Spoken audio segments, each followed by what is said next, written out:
Alors bonjour tout le monde, nous commençons maintenant la partie 5 du cours du mouvement. C'est le mouvement circulaire uniforme. Alors qu'est-ce qu'un mouvement circulaire uniforme? Donc on a encore un mouvement circulaire, c'est-à-dire sa trajectoire est circulaire, et il est uniforme si sa vitesse est constante. Alors on dit qu'un mouvement circulaire uniforme si sa trajectoire est circulaire, c'est-à-dire un cercle ou bien juste une portion de cercle, et si la valeur v de la vitesse est constante, c'est-à-dire la valeur et non pas le vecteur. Parce que le vecteur vitesse d'un mouvement circulaire est tangent au cercle de la trajectoire, donc perpendiculaire au rayon OM. Ici, on a OM1 par exemple, donc V, il est toujours perpendiculaire à OM et il est toujours tangent à la trajectoire. Il est perpendiculaire au rayon M durant tout le mouvement en représentant le centre du cercle et M le point en mouvement. Donc ça peut être n'importe quel point. Ici, si on veut représenter le vecteur V1, V0, ça va être comme ça. Elle sera toujours perpendiculaire au point M. Pardon, au rayon OM.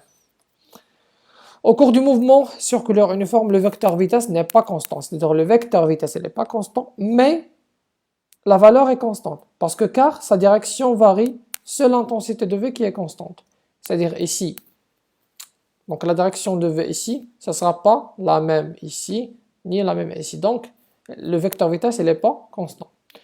Alors maintenant, on va voir comment on peut calculer la vitesse angulaire moyenne. On appelle vitesse angulaire moyenne notée ωm d'un mobile entre les dates T1 et T2, le quotient de l'angle dont il tourne par la durée de sa rotation. Dans la vitesse linéaire qu'on a fait déjà dans la partie 2, donc on fait la distance sur le temps. Maintenant, on fait l'angle sur le temps. Ici, par exemple, le mobile s'est déplacé du point M1 au point M2. À partir du point M0 à M1, il a parcouru la distance θ1, l'angle θ1, et là, il a balayé l'angle θ2. Alors, pour calculer la vitesse entre le point M1 et le point M2, on fait quoi? On fait θ2 moins θ1, l'angle θ2 moins θ1 sur T2 moins T1.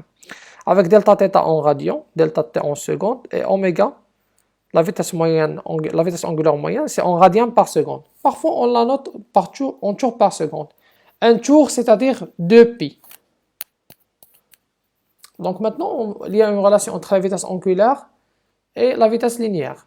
La relation entre la vitesse angulaire moyenne et la vitesse linéaire moyenne s'écrit la vitesse linéaire moyenne égale le rayon de trajectoire fois la vitesse angulaire moyenne. Alors parmi les propriétés de la rotation uniforme, on trouve la période. Qu'est-ce que c'est la période? La période T d'un mouvement de rotation uniforme est la durée dans laquelle ce solide effectue un tour complet. Comme on l'a dit tout à l'heure, un tour complet, c'est-à-dire 2π. Donc la période, c'est la durée dans laquelle un corps solide effectue un tour complet, c'est-à-dire 2π. Sachant que oméga, c'est delta θ sur delta t. Alors si le temps, c'est grand T, alors T, à partir de cette relation, on peut déduire que T, c'est 2π sur oméga. Alors la période T, elle doit être en secondes. On va définir aussi la fréquence. La fréquence f d'un mouvement de rotation uniforme est le nombre de tours effectués en une seconde. C'est-à-dire combien de tours en une seconde. Ça fait f 1 sur t. Et puisque t c'est 2π sur oméga, donc 1 sur t ça va être oméga sur 2π. Et à partir de cette relation, on peut trouver une nouvelle relation de la vitesse angulaire, c'est 2πf. Là, c'est la fin du cours et merci pour votre attention.